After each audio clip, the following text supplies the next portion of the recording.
Hello, today is the 16th Sunday in Ordinary Time. Our first reading is from Jeremiah chapter 23, verses 1 through 6. Our psalm is Psalm 23. Our second reading is Ephesians chapter 2, verses 13 to 18. And our gospel is from the Gospel of Mark chapter 6, verses 30 to 34. Watching the sexual abuse scandal unfold these past few weeks has made me think long and hard about the words of the prophet Jeremiah in our first reading today. Woe to shepherds who mislead and scatter the flock of my pasture. You have scattered my sheep and driven them away. You have not cared for them, but I will take care to punish your evil deeds. Now, I know it's difficult for many of us to imagine how a person could abuse and mistreat another human being, how that shepherd could possibly think that he was still doing God's will and tending the flock, while simultaneously being a sexual predator. The magnitude of the sexual abuse that has come out is staggering, and the damage to the flock that this abuse inflicts is overwhelming. Obviously, the people directly involved, the victims, are being driven away by the shepherd through this abuse, but many times also their families and friends, fellow parishioners, many others are also driven away from the church once the abuse becomes public. I had a dear friend tell me that learning of her priest's sexual abuse of an altar boy had ruined Catholicism for her.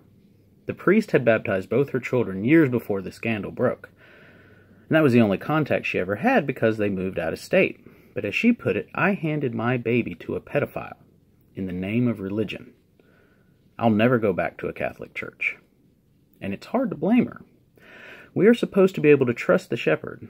That's what the sheep are supposed to be able to know for sure, is that the shepherd has my best interests at heart, that the shepherd will protect me and care for me, and that the shepherd will never, ever hurt me. And when that trust is broken, many of us sheep struggle to ever trust again. Woe to those shepherds.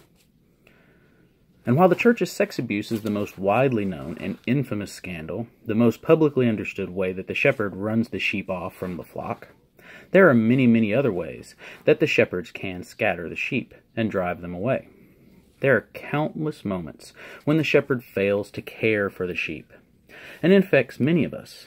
And many of us shepherds are guilty of it.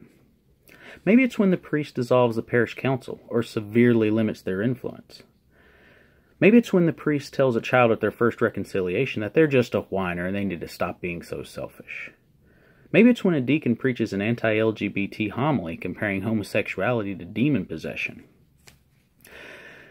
Maybe it's when a priest withholds a sacrament from someone because of their sexuality. Maybe it's when a priest tells you to leave your homosexuality at the altar. Maybe it's when members of the clergy make insensitive and crude jokes about minorities and immigrants on their Facebook pages or their anonymous Facebook pages.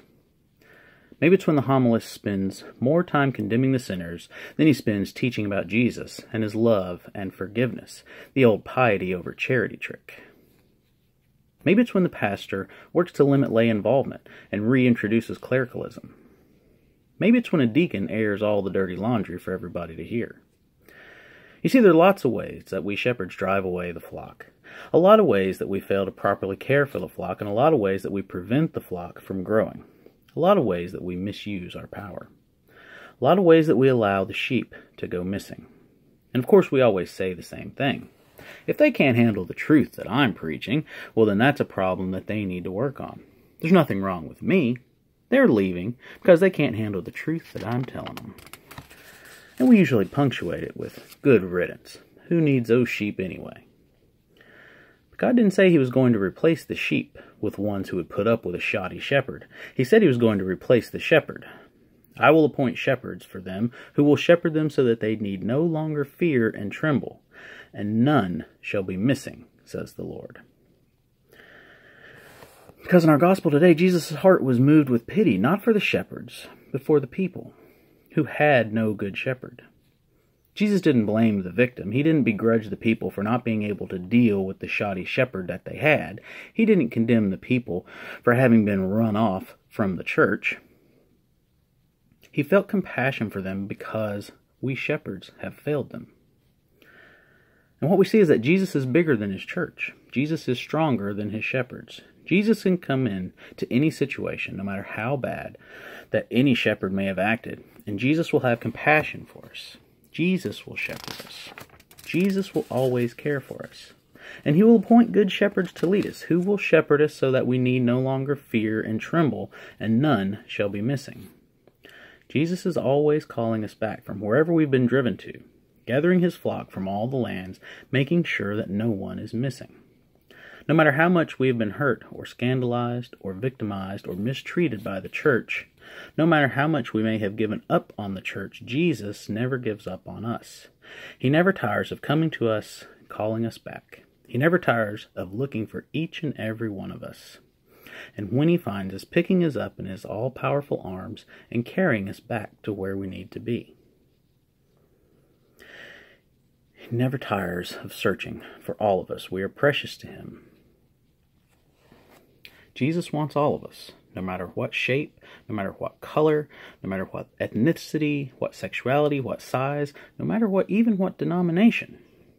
What we have to remember is that Jesus is not the church, and the church is not God.